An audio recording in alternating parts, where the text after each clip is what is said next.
50,000 మందిని ఏరేసిండ్రు. I'm challenging. తర్వాత పోయిన బడ్జెట్ స్పీచ్ లో బట్టి గారు ఏం చెప్పిందంటే 31,000 కోట్లతో రుణమాఫీ చేస్తున్నామని 2024-25 బడ్జెట్ లో చెప్పారు. 31,000 కోట్లతో చేస్తామని చెప్పారు.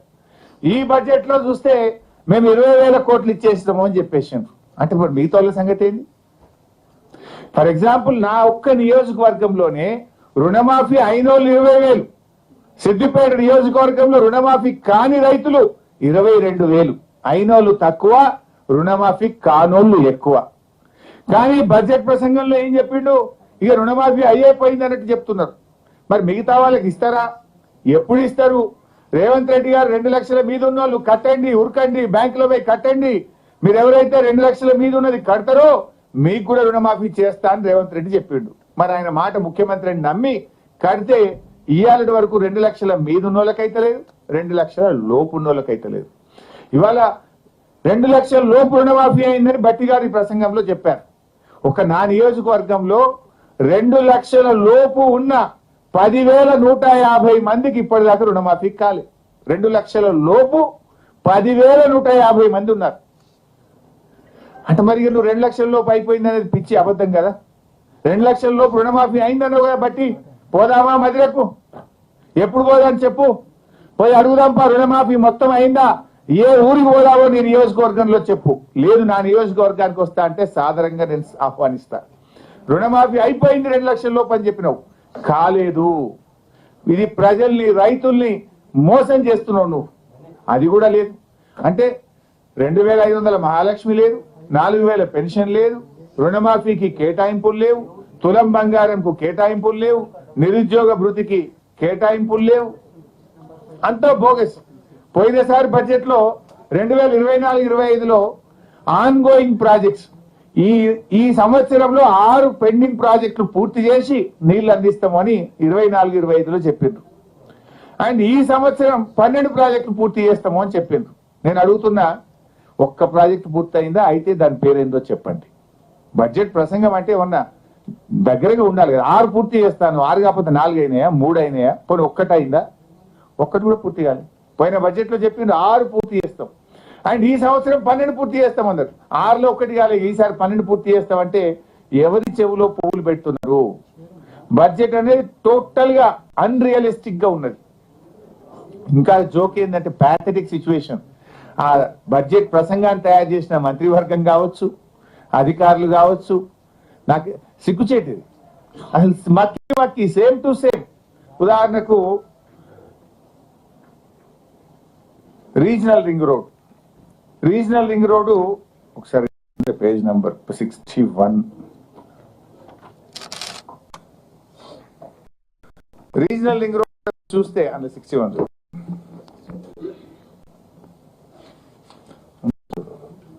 రీజనల్ రింగ్ రోడ్ లో పేజ్ 61 ఈ సంవత్సరం ఈ ప్రాజెక్ట్ లో ఉత్తర భాగ భూ సేకరణ ప్రక్రియ ఇప్పటికే ప్రారంభమైంది, దక్షిణ భాగానికి డిపిఆర్ తయారు చేస్తున్నాము అని చెప్పిండ్రు. ఈ ఇయర్ లాస్ట్ ఇయర్ కూడా సేమ్ అదే విషయాన్ని 24-25లో కూడా ఉత్తర భాగానికి భూసేకరణ ప్రక్రియ ప్రారంభమైంది, దక్షిణ భాగానికి డిపిఆర్ చేస్తున్నాము అని చెప్పిండ్రు. అంటే ఇక అసలు చెప్పడానికి కొద్దిగా సిగ్గాన్ని ఉండాలి కదా. భూసేకరణ అవుతుంది అని పోయిన బడ్జెట్ లో చెప్పినావు, దానికి పైసలు పెట్టిన 1,500 కోట్లు అన్నావు. మళ్ళీ ఈ సంవత్సరం వస్తే కూడా గదే భూసేకరణ నడుస్తుంది అని చెప్తున్నావు. ఏడాది తర్వాత ఎకరం సేకరించింది లేదు, ఒకరికి రూపాయి ఇచ్చింది లేదు, ముంగడికి పోయింది లేదు. చెప్పనీకన్నా కొద్దిగా సిగ్గు ఉండాలి కదా.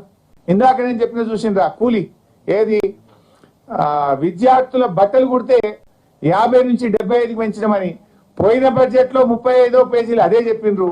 ఈ బడ్జెట్ లో కూడా 35వ పేజీలు అదే మక్కి కాపీ అండ్ పేస్ట్. కొత్త విషయం లేదు. పోనీ అది అమలన్నా అయిందంటే అది కాదు. రీజనల్ రింగ్ రోడ్ కు భూసేకరణ యాక్టివ్ గా జరుగుతుందని పోయినసారి చెప్పిండ్రు, ఇప్పుడు చెప్పిండ్రు. ఇప్పటికీ ఎకరం సేకరించింది లేదు, ఒక రైతుకు రూపాయి ఇచ్చింది లేదు. పోనీ 75 రూపాయల కుట్టుకూలి అక్కచెల్లెలకు, మహిళా సంఘాలకు ఇచ్చిండ్రా అంటే ఇచ్చింది లేదు. మక్కి కాపీ అండ్ పేస్ట్. చెప్పిందే చెప్పుడు, పాడిందే పాడు, పాసువర్ల పాట అన్నట్టు చెప్పిందే చెప్పుడు తప్ప అది అమలైనటువంటి పరిస్థితి లేదు. ఇకపోతే జిఎస్డిపి గ్రోత్ రేట్ మీరు చూసిండ్రు, బడ్జెట్ ప్రసంగం విన్నారు. బీఆర్ఎస్ హయాంలో జిఎస్డిపి గ్రోత్ రేట్ రాష్ట్ర స్థూల ఉత్పత్తి పెరుగుదల 12.9%. కాంగ్రెస్ పాలనలో స్థూల ఉత్పత్తి గ్రోత్ రేటు ఈ సంవత్సరం ఎంత అంటే 10.1. తగ్గిందా పెరిగిందా? మేము బాగా చేసినాం ఇక మా అంత ఎవరు చేయలేదని కాంగ్రెస్ వాళ్ళు బాగా కొడుతున్నారు కదా. ఎందుకు తగ్గింది జిఎస్డిపి? రాష్ట్ర స్థూల ఉత్పత్తి బీఆర్ఎస్ హయాంలో పెరిగితే కాంగ్రెస్ హయాంలో 2.8% మాకంటే తగ్గింది. జిఎస్డిపి గ్రోత్ రేటు మా పాలన కంటే కాంగ్రెస్ పాలనలో 2.8% తగ్గింది. తలసరి ఆదాయం బీఆర్ఎస్ పాలనలో 1,24,104 రూపాయలు ఉంటే మేము దిగిపోయేసరికి 3,56,564. అంటే మా గ్రోత్ రేట్ 12.4%. కాంగ్రెస్ పాలనలో గ్రోత్ రేట్ ఎంత అంటే 9.6%. నేను చెప్పలే, బట్టి గారే చెప్పిండు. వాళ్ళ గ్రోత్ రేటు తలసరి ఆదాయంలో 9.6. బీఆర్ఎస్ పాలనలో తలసరి ఆదాయం వృద్ధి రేటు 12.4%. అంటే జిఎస్డిపి పెరుగుదలలో మీరు మాకంటే వెనుకబడ్డారు. తలసరి ఆదాయం పెరుగుదలలో బీఆర్ఎస్ పాలన కంటే కాంగ్రెస్ పాలనలో వెనుకబడ్డది. ఇకపోతే రేవంత్ రెడ్డి నోరు తెరిస్తే ఏమంటాడు? అప్పులు దివాలా అని చిల్లర దివాలా కోర్ రాజకీయాలు మాట్లాడుతుంటారు. కానీ వాళ్ళ బడ్జెట్ పుస్తకాలు ఏం చెప్పినాయి? ఇవాళ ఇగో తెలంగాణ బడ్జెట్ ఇన్ బ్రీఫ్ ఈ పుస్తకం ఏం చెప్తుంది? ఈ రెవెన్యూ సర్ప్లస్ స్టేట్ పోయిన సంవత్సరం 5,888 కోట్ల రెవెన్యూ మిగులుందట. బడ్జెట్ మిగులు, రెవెన్యూ మిగులు. నేను చెప్తుంది కాదు పుస్తకం. 5,888 కోట్ల రెవెన్యూ మిగులు ఉంది అని ఇది పోయిన సంవత్సరానికి చెప్పిండ్రు. ఈ సంవత్సరం బడ్జెట్ లో ఏం చెప్తున్నారంటే 2,738 కోట్ల మిగులు బడ్జెట్ ఉంటుంది, రెవెన్యూ సర్ప్లస్ ఉంటుంది అని చెప్పి ఇందులో ఈ బడ్జెట్ పుస్తకంలో చెప్పారు. రేవంత్ రెడ్డి ఏమంటాడు? రాష్ట్రం దివాళా తీసింది, ఉద్యోగస్తులకు జీతాలు ఇవ్వండి, డిఏలు ఇవ్వండి, పెన్షన్ రిటైర్మెంట్ డబ్బులు ఇవ్వండి అంటే ఎక్కడ 500 కోట్లు కూడా లేవు, 500 కోట్ల క్యాపిటల్ ఎక్స్పెండిచర్ డబ్బు లేదు అని బయట ఉద్యోగస్తులు అడుగుతారేమో వాళ్ళకు చెప్తాడు. కానీ బడ్జెట్ బుక్ లో ఇది అసెంబ్లీలో పెట్టిన బడ్జెట్ డాక్యుమెంట్ అఫీషియల్. బయట అంటే నువ్వు రాజకీయం కోసం నీకు ఇష్టం ఉన్న వాళ్ళకి పైసలు ఉంటాయి, నీకు ఇష్టం లేకపోతేనేమో లేవు అంటావు. వీళ్ళు ఏం చెప్తున్నారు? గత సంవత్సరం రెవెన్యూ మిగులు 5,888 కోట్లు. ఈ సంవత్సరం ప్రవేశపెట్టిన బడ్జెట్ లో రెవెన్యూ మిగులు 2,738 కోట్ల మిగులు ఉంటుంది అని మీరు పెట్టిన బడ్జెట్ లో నుంచే నేను మాట్లాడుతున్నాను. మరి రెవెన్యూ సర్ప్లస్ స్టేట్ మరి ఇక దివాలా తీసిందంటావు? నీ మైండ్ దివాలా తీసిందా? రాష్ట్రం దివాలా తీసిందా? రాష్ట్రం దివాలా తీస్తే బుక్ లో ఉండాలి కదా. మీ ఆలోచన విధానం దివాలా తీసింది. మీరు బురద జల్లే రాజకీయం వల్ల, దివాలా కోరు రాజకీయం వల్ల మీరు మాట్లాడుతున్నారు తప్ప నిజంగా రాష్ట్రం బాగుంది. బాధ కలిగే అంశం ఎక్సైజ్. రేవంత్ రెడ్డి రాష్ట్రాన్ని తాగుబోతుల తెలంగాణగా మారుస్తున్నాడు. జిల్లాల పుస్తలు తాగు తెంపే ప్రయత్నం చేస్తున్నాడు. ఇది చాలా బాధకరం. మరి మహిళా మంత్రులు ఉన్నారు, ఏం మీరన్నా మాట్లాడరా కేబినెట్ లో? ఈ సంవత్సరం ఎక్సైజ్ ద్వారా 50,000 కోట్ల రూపాయల ఆదాయాన్ని ఆశిస్తున్నాడు రేవంత్ రెడ్డి. 50,000 కోట్లు ఏంది? రమారమి 50,000 కోట్లు కావాలంటే నాకు. ఇప్పుడు బీర్ల ధరలు పెంచిండు, ఇక లిక్కర్ ధర పెంచుతాడట, కొత్త వైన్ షాపులు ఇస్తాడట, కొత్త బార్ షాపులు ఇస్తాడట, కొత్త బ్రాండ్లు పెట్టాడట. 50,000 కోట్ల రూపాయల ఆదాయం రమారమి ఆశిస్తున్నారు. అంటే బీఆర్ఎస్ హయాం కంటే దాదాపు 12 నుంచి 15,000 కోట్లు ఇంకా ఎక్కువ ఆదాయాన్ని బడ్జెట్ లో ప్రతిపాదించారు.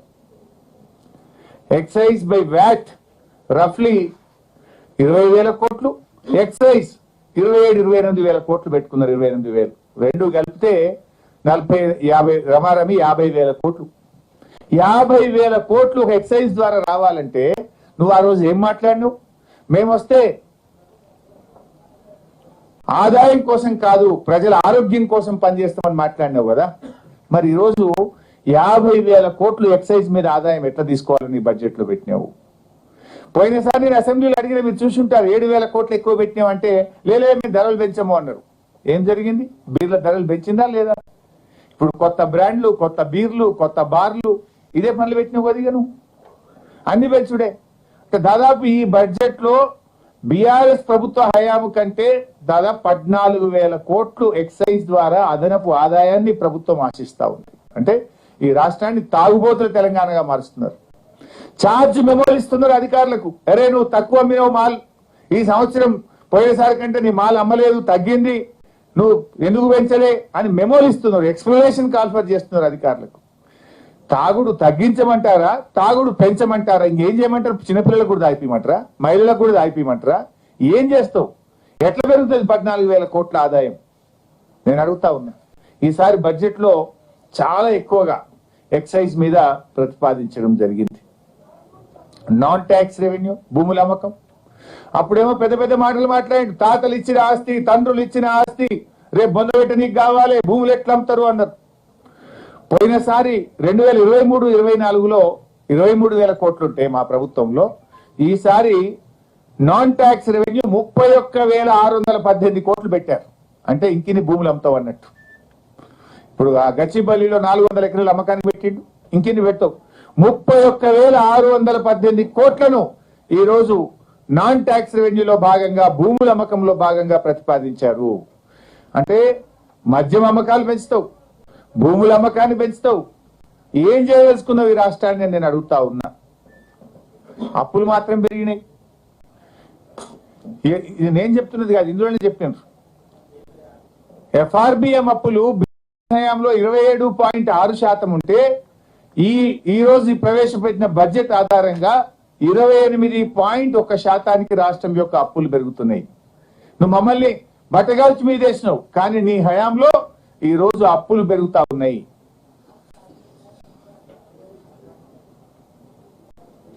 మైనారిటీస్, हमारे मुसलमान बहनों को, भाइयों को, तमाम माइनॉरिटीज को पिछले बार बजट में 3,003 करोड़ रुपए रखे थे. 1,000 करोड़ रुपया भी आज तक खर्च नहीं करे.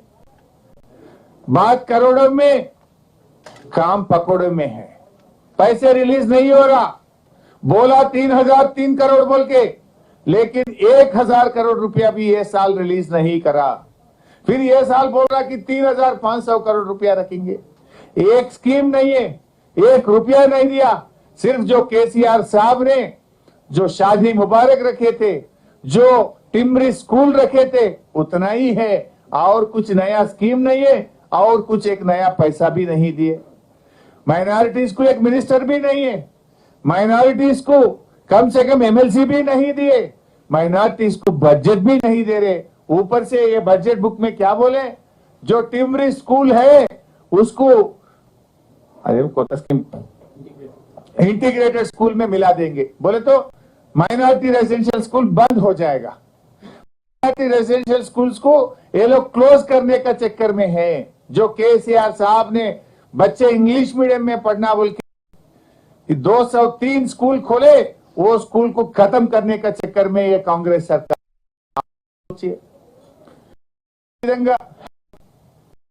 రోడ్లు కేసీఆర్ గారు ఉండగా ప్రతి మండలం రోడ్ వేశారు, ప్రతి జిల్లా కేంద్రానికి 4 లైన్ రోడ్ వేశాం. మేము ఎక్కడ అప్పులు తేలేదే. ఇవాళ రేవంత్ రెడ్డి అంటుండు 40-60, 40% రాష్ట్ర ప్రభుత్వం ఇస్తుంది, 60% మేము కాంట్రాక్టర్ మీద బాధ్యత పెడతాం. అంటే కాంట్రాక్టర్ ఏం చేయాలి? టోల్ గేట్ పెట్టి పైసలు వసూలు చేయాలి. అంటే నీ మండలంకి పోవాలన్నా, నీ జిల్లాకు పోవాలన్నా ప్రజలు టోల్ కట్టాలన్నా, ఊరికి పోవాలంటే కూడా టోలే కట్టాలి. ఈ ప్రభుత్వం ఏం ప్రభుత్వం ఇది? ఇలా కేంద్ర ప్రభుత్వం టోల్ గేట్లు పెట్టిందంటే ఇలా రాష్ట్ర ప్రభుత్వం కూడా టోల్ గేట్లు పెట్టే కథ హ్యామ్ మోడల్ తెస్తున్నామని బడ్జెట్ లో చెప్పారు. ఇలా 20,000 కోట్లు అయితే అన్నాడు. ఈ రోడ్లు వేసేట ఇప్పుడు వాళ్ళ కమిషన్ల కోసం రోడ్లు వేయాలి, హ్యామ్ మోడల్ పెట్టి ఇవాళ ప్రజల ముక్కు పిండి టోల్ గేట్లు పెట్టి ప్రజల దగ్గర వసూలు చేస్తాం. అంటే మీ ఊరికి పోవాలన్నా, మండలానికి పోవాలన్నా, పక్క ఊరికి పోవాలన్నా, జిల్లాకు పోవాలన్నా టోల్ కట్టాలి, హ్యామ్ మోడల్ తెస్తామని చెప్పి రోడ్లు వేయలేదా? ఈ రాష్ట్ర అద్భుతమైన double line road, 4 line road వేసినాం కానీ ఎక్కడ హ్యామ్ మోడల్ పెట్టలేదు. ప్రభుత్వ నిధుల చేత రాష్ట్ర ప్రభుత్వ ఖజానా నుంచి మేము రోడ్లు వేస్తే నువ్వు హ్యామ్ మోడల్లో అప్పులు తెచ్చి రోడ్లు వేస్తా, పేద ప్రజల ముక్కు పిండి టోల్ గేట్ దగ్గర డబ్బులు వసూలు చేస్తా అని ఈ బడ్జెట్ లో పెట్టారు. పీసీలకు కామారెడ్డి డిక్లరేషన్ లో బీసీ సప్లైన్ పెట్టాం. ప్రతి సంవత్సరం 20,000 కోట్ల బడ్జెట్ పెట్టామని చెప్పారు బీసీలకు. కానీ బీసీలకు మొండి చెయ్యే మిగిలింది. నిన్నటిదాకా బాకా ఊదిండ్రు. 42% విద్యా ఉద్యోగాల్లో స్థానిక సంస్థల్లో రిజర్వేషన్ ఇస్తామన్నారు. అది ఢిల్లీకి పంపిండ్రు, చేతులు దులుపుకున్నారు. మరి మీ చేతిలో ఉన్న బడ్జెట్ సబ్ ప్లాన్ ఎందుకు పెట్టలేదు? మొన్న కూడా చెప్పిన నేను, సబ్ ప్లాన్ పెట్టండి. బడ్జెట్ లో మీరు కావాలని డిక్లరేషన్ లో చెప్పినట్టు 20,000 కోట్లు పెట్టండి అంటే ఇవాళ ఈ సబ్ ప్లాన్ లో ప్రకారం సబ్ ప్లాన్ ప్రవేశపెట్టలేదు. బడ్జెట్ లో కేవలం 10,000 కోట్ల రూపాయలు మాత్రమే పెట్టారు. 11 పెట్టారు, 1000 అది ఎస్టాబ్లిష్మెంట్ పోతుంది, ఉన్నది 10. అంటే ఇవాళ బీసీలకు మొండి చేయి చూపింది కాంగ్రెస్ ప్రభుత్వం. బీసీలను దగా చేసింది కాంగ్రెస్ ప్రభుత్వం. 20,000 కోట్లు పెట్టమని మేనిఫెస్టోలో పెట్టి, కామారెడ్డి డిక్లరేషన్ లో చెప్పి, సబ్ ప్లాన్ పెట్టమని చెప్పి ధోకా చేసింది ఇవాళ రేవంత్ రెడ్డి ప్రభుత్వం. అంత అన్రియలిస్టిక్ బడ్జెట్ కూడా చూస్తే కొన్ని, ఫర్ ఎగ్జాంపుల్ మీకు అర్థం కావడానికి 1-2 పాయింట్స్ చెప్పే ప్రయత్నం చేస్తా. సిఎస్ఎస్ అంటే సెంట్రల్లీ స్పాన్సర్డ్ స్కీమ్స్ ఎంత పెట్టింది ఈసారి అంటే 15,729 కోట్లు వస్తాయి కేంద్రం నుంచి అని ఈసారి బడ్జెట్ లో పెట్టారు. సిఎస్ఎస్ కింద 15,729 కోట్లు కేంద్రం నుంచి వస్తాయని బడ్జెట్ లో పెట్టారు. 2023-24 సంవత్సరం లెక్కలు కూడా పెట్టింది, అసలు ఎంత వచ్చింది అని యాక్చువల్స్ పెట్టారు. 2023-24లో సిఎస్ఎస్ కింద మన రాష్ట్రానికి వచ్చింది 5,966 కోట్లు. 5,966. ఇప్పుడు మీరెంత పెట్టిండ్రు? 15,729 వస్తుందా? ఇది ఆచరణ సాధ్యమా? పోయినసారి వచ్చినటువంటిది కేంద్రం సిఎస్ఎస్ కింద పెట్టిన దాంట్లో మనకు 1.34%. 1.34% అంటే 5,966 వచ్చింది. ఈసారి మీరు ఆశిస్తున్నది ఎంత అంటే 2.9% ఆశిస్తుండ్రు. 2.9%, 15,729 crores ఆశిస్తుండ్రు. పోయినసారి వచ్చింది 1.34. మా అంటే 2 వస్తుండొచ్చు, ఎక్కువ. మీరెంత పెట్టిండ్రు? 2.9% అని 15,729 ఢిల్లీ నుంచి వస్తుందని పెట్టిండ్రు, విచ్ ఇస్ అన్రియలిస్టిక్. రెండవది నరేగా.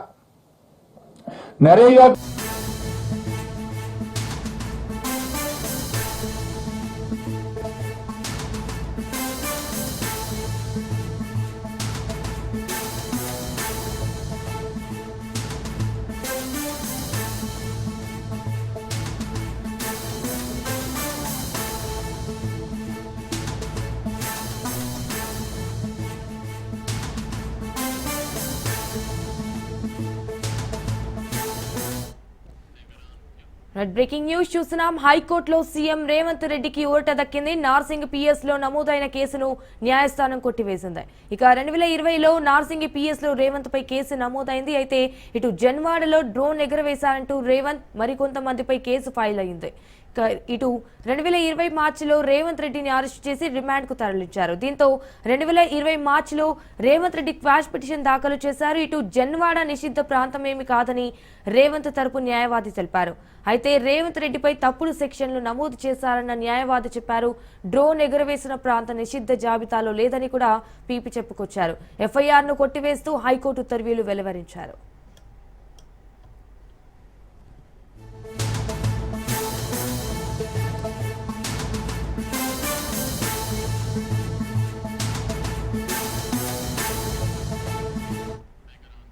హైకోర్టులో సీఎం రేవంత్ రెడ్డికి ఊరట దక్కింది. నార్సింగ్ పిఎస్ లో నమోదైన కేసును న్యాయస్థానం కొట్టివేసింది.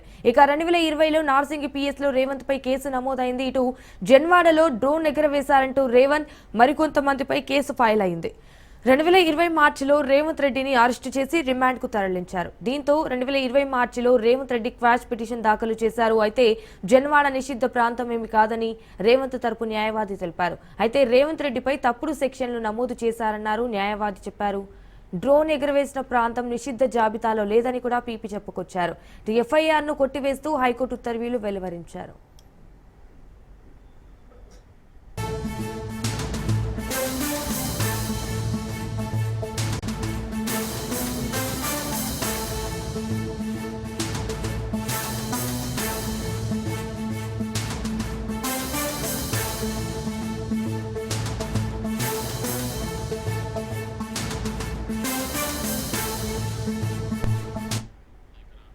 ఇక మాజీ మంత్రి కేటీఆర్ కు హైకోర్టులో ఊరట దక్కింది. తనపై సైఫాబాద్ పిఎస్ లో నమోదైన కేసును కొట్టివేస్తూ ఉత్తర్వులు జారీ చేశారు.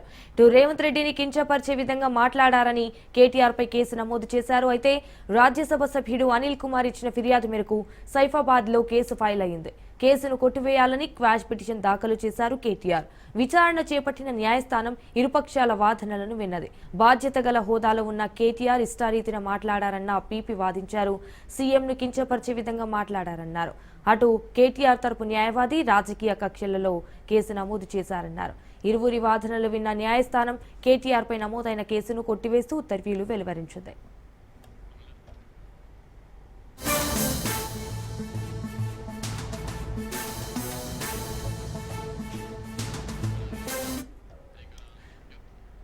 మాజీ మంత్రి కేటీఆర్ కు హైకోర్టులో ఊరట దక్కింది. తనపై సైఫాబాద్ పిఎస్ లో నమోదైన కేసును కొట్టివేస్తూ ఉత్తర్వులు జారీ చేశారు. ఇటు రేవంత్ రెడ్డిని కించపరిచే విధంగా మాట్లాడారని కేటీఆర్ పై కేసు నమోదు చేశారు. అయితే రాజ్యసభ సభ్యుడు అనిల్ కుమార్ ఇచ్చిన ఫిర్యాదు మేరకు సైఫాబాద్ లో కేసు ఫైల్ అయింది. కేసును కొట్టివేయాలని క్వాష్ పిటిషన్ దాఖలు చేశారు కేటీఆర్. ఇటు విచారణ చేపట్టిన న్యాయస్థానం ఇరుపక్షాల వాదనలను విన్నది. బాధ్యత గల హోదాలో ఉన్న కేటీఆర్ ఇష్టారీతిన మాట్లాడారన్న పీపీ వాదించారు. సీఎంను కించపరిచే విధంగా మాట్లాడారన్నారు. అటు కేటీఆర్ తరపు న్యాయవాది రాజకీయ కక్షలతో కేసు నమోదు చేశారన్నారు. ఇరువురి వాదనలు విన్న న్యాయస్థానం కేటీఆర్ పై నమోదైన కేసును కొట్టివేస్తూ ఉత్తర్వులు వెలువరించాయి.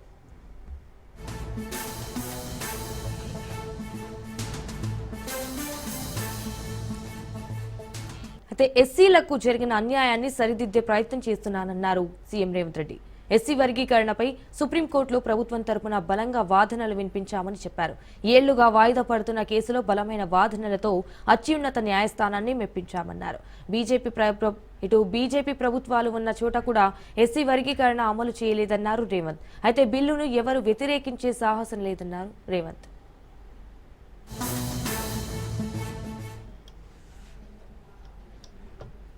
మాదిగ ఉపకులాల వర్గీకరణ అమలు చేసే శక్తి నాకు రాకు. 59 ఉపకులాలను ఏ రకంగా వర్గీకరించాలి, రోస్టర్ విధానం ఎట్లా ఉండాలి ఏందని చాలా లోత విశ్లేషించి 59 కులాలకైనా 199 పేజీల ఒక విశ్లేషణ మొత్తం ఇచ్చింది. ఒక్కొక్క సామాజిక వర్గము ఇప్పటి వరకు ఒక డాక్టర్ గాని, ఒక చిన్న గ్రాడ్యుయేట్ అయిన ఓ చిన్న డాక్టరో లేకపోతే ఒక గెజిటెడ్ ఆఫీసర్ ఉద్యోగం రాని వర్గాలు చాలా ఉన్నాయి. వాటి ఒక్కొక్కరిని విశ్లేషించుకుంటూ 199 పేజీల ఒక నివేదిక తయారు చేస్తూ ఈ రోజు ఎస్సీ 15% రిజర్వేషన్లను గ్రూప్ 1 కు 1%, గ్రూప్ 2 కి 9%, గ్రూప్ 3 కి 5%, గ్రూప్లలో ఎవరెవరు ఉండాలనో కూడా విశ్లేషించి ఈ రోజు మా సోదరులు మా లక్ష్మణ్ 9 అంటున్నాడు. 9 కాదు, పావు తక్కువ 10 మీకే ఇచ్చింది.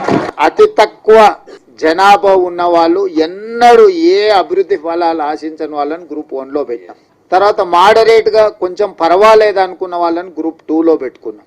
సిగ్నిఫికెంట్ గా బెనిఫిట్ అంటే కొంచెం మెరుగైన ఫలితాలను సాధించుకున్న వాళ్ళని గ్రూప్ 3 లో పెట్టుకున్నాం. సో గ్రూప్ 1 అండ్ గ్రూప్ 2 లో ఉన్నది మొత్తం మాదిగ ఉపకులాలకు సంబంధించిన వాళ్ళే ఉంటారు. వాళ్ళకి సంబంధించి పావు తక్కువ 10% రిజర్వేషన్. కేంద్రం విధిస్తున్న సెస్సులు, అదనపు ఛార్జీల వల్ల రాష్ట్రాలకు వస్తున్న ఆదాయం గణనీయంగా తగ్గిందన్నారు భట్టి విక్రమార్క. దీంతో ప్రస్తుతం రాష్ట్రాలకు ఇస్తున్న 41% పన్నుల వాటాను 50% పెంచాలని ప్రతిపాదించడం జరిగిందన్నారు భట్టి విక్రమార్క. అయితే అభివృద్ధిలో ముందున్న రాష్ట్రాలకు తక్కువ నిధులు కేటాయించడం అన్యాయమన్నారు.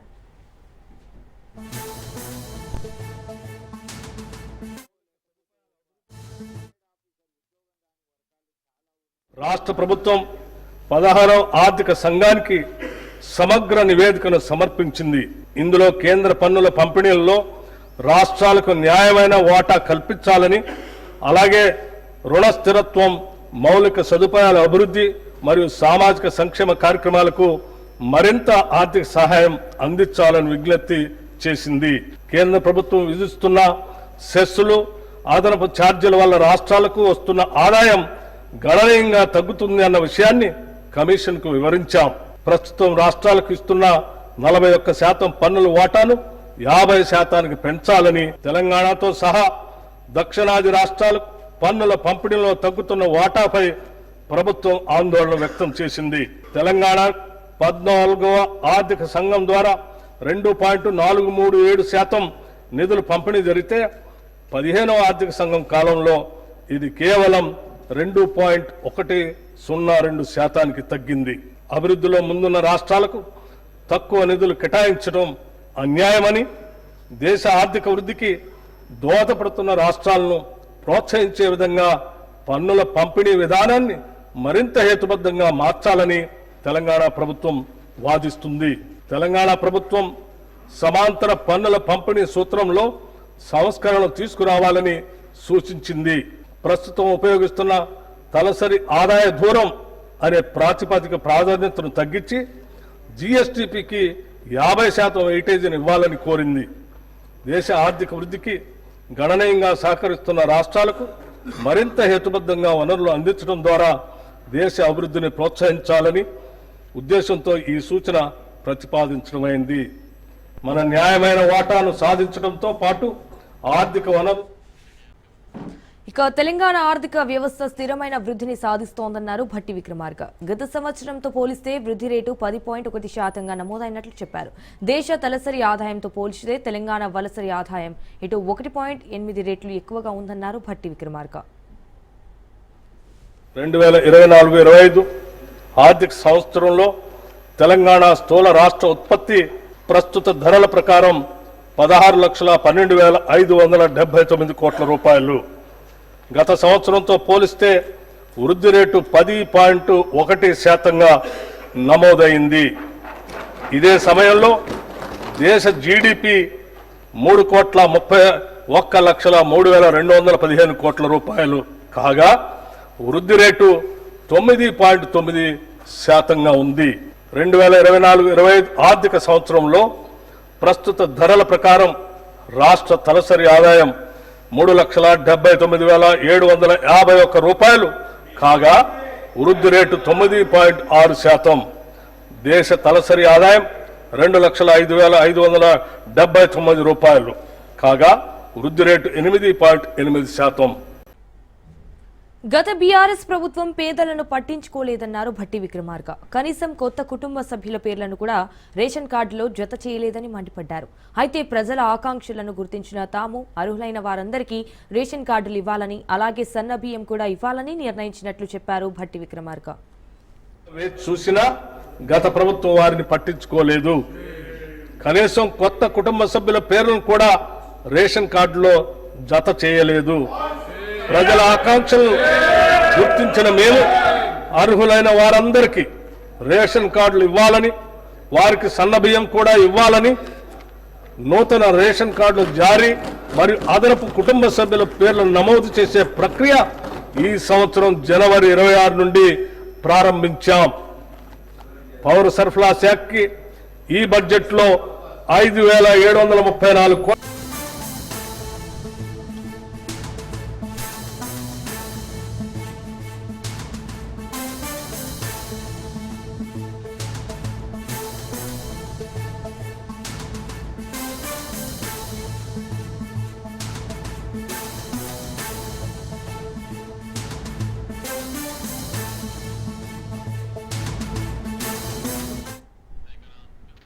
ఇక ఏపీ సీఎం చంద్రబాబు ఢిల్లీలో gates foundation chairman bill gates తో సమావేశమయ్యారు. రాష్ట్ర అభివృద్ధి దిశగా ఇరువురు అనేక అంశాలపై లోతైన చర్చ జరిపారు. అయితే ఈ సందర్భంగా ఒప్పందంపై సంతకాలు జరిగాయి.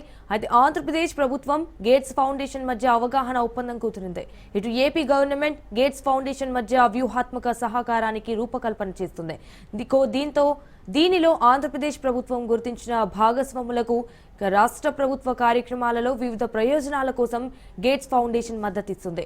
ఈ భాగస్వామ్యం ద్వారా ఆరోగ్య విశ్లేషణ, ఆటోమేటెడ్ డయాగ్నోస్టిక్స్ కోసం ఏఐని ఉపయోగించడం జరుగుతుంది. అయితే వ్యవసాయంలో ఏఐ ఆధారిత సలహా వేదికలు, ఖచ్చితమైన వ్యవసాయం వనరుల నిర్వహణ కోసం ఉపగ్రహ ఆధారిత వ్యవస్థలను ప్రవేశపెట్టనున్నారు. అవగాహన ఒప్పందం ద్వారా వచ్చే ఫలితాలు మన రాష్ట్రానికి మాత్రమే కాకుండా ఇతర ప్రాంతాలకు కూడా ఆదర్శంగా నిలుస్తాయని చంద్రబాబు అన్నారు. అయితే డేటా ఆధారిత ఆవిష్కరణ ద్వారా ఆంధ్రప్రదేశ్ను అభివృద్ధిలో అగ్రగామిగా నిలపడానికి ముఖ్యమంత్రి చేస్తున్న కృషిని బిల్ గేట్స్ ప్రశంసించారు.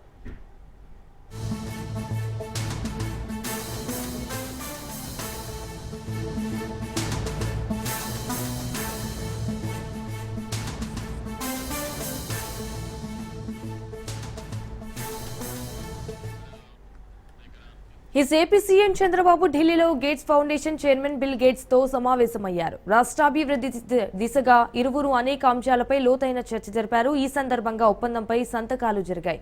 అయితే ఆంధ్రప్రదేశ్ ప్రభుత్వం గేట్స్ ఫౌండేషన్ మధ్య అవగాహన ఒప్పందం కుదిరింది. ఇటు ఏపీ గవర్నమెంట్ గేట్స్ ఫౌండేషన్ మధ్య వ్యూహాత్మక సహకారానికి రూపకల్పన చేస్తుంది.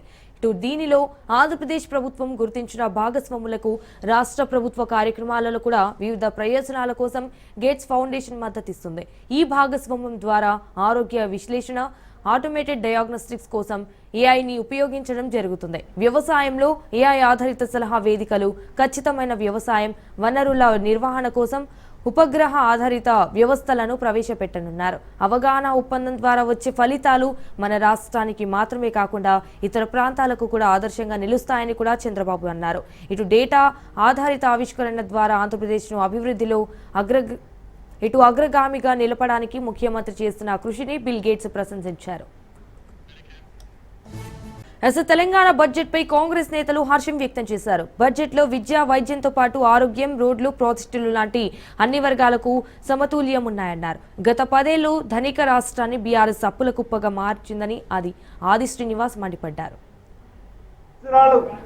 ఆడంబరాలకు పోతూ బడ్జెట్ లో లేనివి ధనిక రాష్ట్రం చెప్పిన ఆనాటి ముఖ్యమంత్రి కేసీఆర్ గారు అప్పుల కుప్ప రాష్ట్రంగా మార్చిన కరోనా వైరస్ లాంటి బీఆర్ఎస్ ప్రభుత్వం తెలంగాణకని చెప్తున్నా.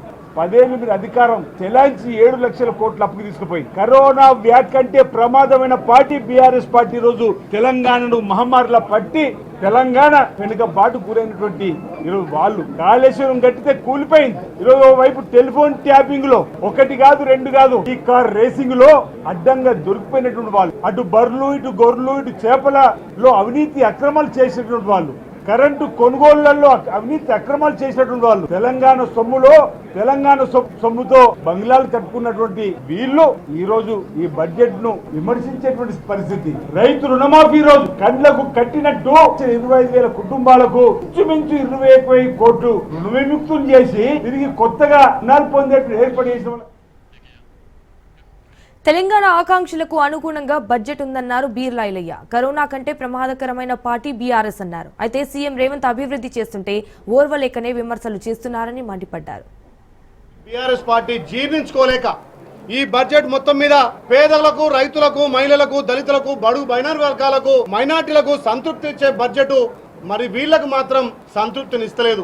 ఇలా గత 10 ఏళ్లుగా తెలంగాణ అభివృద్ధి మర్చిపోయి తెలంగాణ సంపద దోచుకున్నటువంటి బీఆర్ఎస్ నాయకులు మరి పేద ప్రజల కోసం పెట్టినటువంటి బడ్జెట్ ను ఇలా అవహేళన చేసేటట్టు మాట్లాడుతున్నారు. కాంగ్రెస్ పార్టీ ఇచ్చినటువంటి 6 గ్యారంటీల్లో అమలు చేయడం కోసం సుమారు 56,084 కోట్ల రూపాయల బడ్జెట్ కేటాయిస్తే వీళ్ళు జీర్ణించుకోలేకపోతున్నారు. ఇది తెలంగాణ రైజింగ్ 2050 ప్రణాళిక నిబద్ధంగా ఈ బడ్జెట్ ఉపయోగపడుతుంది. వచ్చే 10 ఏళ్ల కాలంలో ఈ తెలంగాణలో $1 ట్రిలియన్ ఆర్థిక వ్యవస్థగా మార్చడానికి మా సీఎం గారు కట్టుదిట్టంగా చేస్తున్నారు. తెలంగాణ తలసరి ఆదాయం 3,79,751 రూపాయలు. మరి దేశ తలసరి ఆదాయంతో పోలిస్తే 1.8% ఈ రాష్ట్రంగా ఎక్కువగా ఉంది. ఇవాళ ప్రతిపక్షాలు మేం చేయలేని పని, మేము 10 ఏళ్లలో చేయలేని పని వీరు 15 నెలల్లో చేస్తున్నారని చెప్పి కళ్ళల్లో నీళ్లు పోసుకుంటున్నారు. ఇక కాంగ్రెస్ ప్రభుత్వం ప్రవేశపెట్టిన బడ్జెట్ పై కేటీఆర్ అసహనం వ్యక్తం చేశారు. మహిళలకు ఇచ్చే పింఛన్ల ప్రస్తావన లేదన్నారు. అయితే 25,500 ఊసే లేదని చెప్పారు. తులం బంగారం కూడా దిక్కు లేదని అన్నారు కేటీఆర్. ఈ బడ్జెట్ లో ఇచ్చిన అంకెలు చూస్తే 420 హామీలు, 420 హామీలు ఏవైతే కాంగ్రెస్ పార్టీ ఇచ్చి అధికారంలోకి వచ్చిందో ఒక్క హామీ గురించి కూడా ఈరోజు ప్రస్తావించలేదు. 6 గ్యారంటీలు 100 రోజులు అని సొల్లు పురాణం చెప్పి అఫిడవిట్లు రాసి ఇదే బట్టి విక్రమార్క గారు అఫిడవిట్ను తీసుకుపోయి దేవుని ముంగట పెట్టి ఆ అఫిడవిట్ మాకు భగవద్గీతతో సమానం అని బిల్డప్లు ఇచ్చి ఓట్లు వేయించుకొని అబద్ధాలతో ఏదైతే గెలిచొచ్చినారో ఇవాళ దానికి పాతర వేసినారు. 40% సమయం ఈ బడ్జెట్తో ఒడిసిపోయింది. 40% ఎందుకంటున్నా అంటే ఏ ప్రభుత్వానికైనా 5 సంవత్సరాల పదవీ కాలం ఉంటుంది, 5 బడ్జెట్లు ప్రవేశపెట్టే అవకాశం ఉంటుంది. కాకపోతే ఆఖరి బడ్జెట్ ఎన్నికల సంవత్సరం బడ్జెట్ కాబట్టి పూర్తిగా అమలు కాదు. మరి ఈ ప్రభుత్వం 2 బడ్జెట్లు అయిపోయినాయి అంటే దాదాపు 40-50% వీళ్ళ ఎజెండా నెరవేర్చడానికి కావలసిన ఆర్థిక సంపత్తి ఏదైతే ఉంటుందో ఈ బడ్జెట్ ద్వారా వారు చెప్పేది మరి పూర్తి చేసేది ఉండే. కానీ ఒక్కటంటే ఒక్క హామీ, తులం బంగారం దిక్కులేదు, నెలకు 2500 మహాలక్ష్మి దిక్కులేదు, అదేవిధంగా నెలకు 4000 రూపాయలు ఇస్తానన్న మాటకు ఇవాళ పాత్ర వేసినారు. ఆనాడు కేసీఆర్ గారి ప్రభుత్వంలో నేతన్నలకు పెద్దపీట వేస్తూ చేనేతకు మేం పెట్టిన బడ్జెటు 1200 కోట్ల రూపాయలు, కానీ ఈరోజు 370 కోట్లకే పరిమితమైపోయిన పరిస్థితి కనబడతా ఉన్నది. 2 బడ్జెట్లు పూర్తయినా 6 గ్యారెంటీలు అమలు కాలేదన్నారు కేటీఆర్. ఆటో డ్రైవర్ల ఇబ్బందులను పట్టించుకోలేదని చెప్పారు. గిగ్ వర్కర్లకు ఇచ్చిన హామీలను తుంగలో తొక్కారంటూ కేటీఆర్ మండిపడ్డారు. ఇంకా దుర్మార్గం ఏంది అంటే, ఆటో డ్రైవర్లు 100 మందికి పైగా ఆత్మహత్యలు చేసుకుంటే వారికి చెప్పిన ఆటో డ్రైవర్ల సంక్షేమ బోర్డు అతి లేదు గతి లేదు. రాష్ట్ర వ్యాప్తంగా 8 లక్షల మంది ఆటో డ్రైవర్లు ఇవాళ అవస్థలు పడుతుంటే వారి గురించి ఒక్క మాట, ఒక్క ఉపశమనంతో వారిని ఊకోబెట్టే ఒక్క మాట కూడా లేదు ఈ బడ్జెట్లో. అదే మాదిరిగా చెప్పారు వీళ్ళు స్విగ్గీ, జొమాటో, అదేవిధంగా ఇంకా ఇతర ఏవైతే ఈ చిన్న చిన్న యాప్స్ ఉంటాయో వాటి ద్వారా మన ఇళ్లలోకి వచ్చి ఫుడ్ డెలివరీ చేసే అబ్బాయిలు వాళ్ళు ఎవరైతే ఉంటారో వాళ్ళందరికీ గిగ్ వర్కర్స్ బోర్డు పెడతాము అని మాట ఇచ్చారు. ఆనాడు రాహుల్ గాంధీ గారు స్వయంగా చెప్పారు. దాని మాట కూడా ఈరోజు లేదు. ఏ రాష్ట్ర ప్రభుత్వ ఉద్యోగులకైతే ఆనాడు కేసీఆర్ గారు న్యాయం చేసి 73% ఫిట్మెంట్ ఇచ్చినారో వారికి ఇంకా ఎక్కువ న్యాయం చేస్తామన్నారు, ఇంకా ఎక్కువ మేలు చేస్తామన్నారు. వారి గురించి ఒక్క మాట కూడా ఈరోజు బడ్జెట్లో చెప్పలేదు. ఆనాడు 73% జీతాలను కేసీఆర్ గారు పెంచితే వాళ్ళ పీఆర్సీ ప్రస్తావన లేదు. పెండింగ్లో ఉన్న 5 డిఏల గురించి ఒక్క మాట కూడా రాష్ట్ర ప్రభుత్వం కనీసం ప్రస్తావన. రాహుల్ గాంధీ స్వయంగా ఇచ్చిన హామీలను కూడా కాంగ్రెస్ నేతలు మరిచారన్నారు కేటీఆర్. అయితే 2 లక్షల ఉద్యోగాల ప్రస్తావన లేదు, యువ వికాసం లేదు, నిరుద్యోగ భృతి లేదని కూడా చెప్పారు. రాహుల్ గాంధీ గారు స్వయంగా వచ్చి అశోక్ నగర్ లో ఛాయ్ తాగుకుంటూ ఫోటోలకు పోజులు ఇచ్చుకుంటూ మొదటి సంవత్సరంలోనే 2 లక్షల ఉద్యోగాలు ఇస్తా అని నరికిండు. మరి ఎక్కడ పోయినాయి 2 లక్షల ఉద్యోగాలంటే ఇవాళ కనీసంగా నిరుద్యోగుల గురించి ఒక్క మాట కూడా చెప్పే పరిస్థితి లేదు. కేసీఆర్ ప్రభుత్వం ఇచ్చిన ఉద్యోగాలకు వీళ్ళు కాగితాలు ఇచ్చుకుంటా మేమిచ్చినామని చెబితే మందికి పుట్టిన బిడ్డలు మా బిడ్డలు అని చెప్పుకుంటే రాష్ట్ర ప్రభుత్వం ఇవాళ చెప్తున్న అబద్ధాలు చూసి రాష్ట్రంలోని నిరుద్యోగులు నవ్వుతున్నారు. రాష్ట్ర వ్యాప్తంగా పిల్లలు నవ్వుతా ఉన్నారు. ఉద్యోగాలు ఇచ్చింది కేసీఆర్ ప్రభుత్వం, కాగితాలు ఇచ్చిన సన్నాసులు మీరు. 2 లక్షల ఉద్యోగాలు ఏదైతే రాహుల్ గాంధీ చెప్పిండో నేను డిమాండ్ చేస్తున్నా, దమ్ముంటే రా రాహుల్ గాంధీ, అశోక్ నగర్ కు రా. 2 లక్షల ఉద్యోగాలు ఏమైనాయి మొదటి సంవత్సరంలో చెప్పిన మాట. కరోనా కన్నా కాంగ్రెస్ వైరస్ ప్రమాదకరమని కేటీఆర్ ఎద్దేవా చేశారు. రేవంత్ పాలనలో హైదరాబాద్ మహానగరం అధ్వానంగా మారిందని విమర్శించారు. తెలంగాణ ఆర్థిక వ్యవస్థను ఇవాళ చిన్నాభిన్నం చేసింది, పేక మేడలాగా కుప్పగూలుస్తున్నది కాంగ్రెస్ పార్టీ, కాంగ్రెస్ ప్రభుత్వం. అందుకే మేము చెప్పినాం కరోనా వైరస్ కంటే ప్రమాదం కాంగ్రెస్ వైరస్ అని చెప్పినాం. మళ్ళీ ఈరోజు బడ్జెట్ ద్వారా అది స్పష్టంగా కనబడతా ఉన్నది. ఇంకా పెద్ద పెద్ద డైలాగులు, $1 ట్రిలియన్ చేస్తారట వీళ్ళు. $1 ట్రిలియన్ అంటే ఎన్ని సున్నాలు ఉన్నాయో కూడా వీళ్ళకి తెలియదు. కానీ $1 ట్రిలియన్ ఎవరో చెప్పినరు, వీళ్ళు చదివినరు తప్ప వీళ్ళకు ఉన్నదాన్నే కాపాడే పరిస్థితి లేదు. మీరు $1 ట్రిలియన్ ఆర్థిక వ్యవస్థ చేసుడు కాదు, $1 ట్రిలియన్ అప్పు చేసే దౌర్భాగ్యమైన పరిస్థితి కనబడతా ఉన్నది కేసీఆర్ ప్రభుత్వం. స్థానిక ఎమ్మెల్యే అవినీతిని ప్రశ్నిస్తే అనుచరులను, కాంగ్రెస్ కార్యకర్తలను ఉసిగొల్పి మానకొండూరు మాజీ ఎమ్మెల్యే రసమై బాలకిషన్ ఇంటిపై దాడి చేయించడం దుర్మార్గమైన చర్య అన్నారు మాజీ మంత్రి హరీష్ రావు. దాడిని తీవ్రంగా ఖండిస్తున్నామన్నారు. రసమై బాలకిషన్ భద్రతకు ప్రభుత్వమే బాధ్యత వహించాలన్నారు. ఇలాంటి అప్రజాస్వామిక చర్యలు పునరావృతం కాకుండా పోలీసులు చర్యలు తీసుకోవాలని హరీష్ రావు డిమాండ్ చేశారు.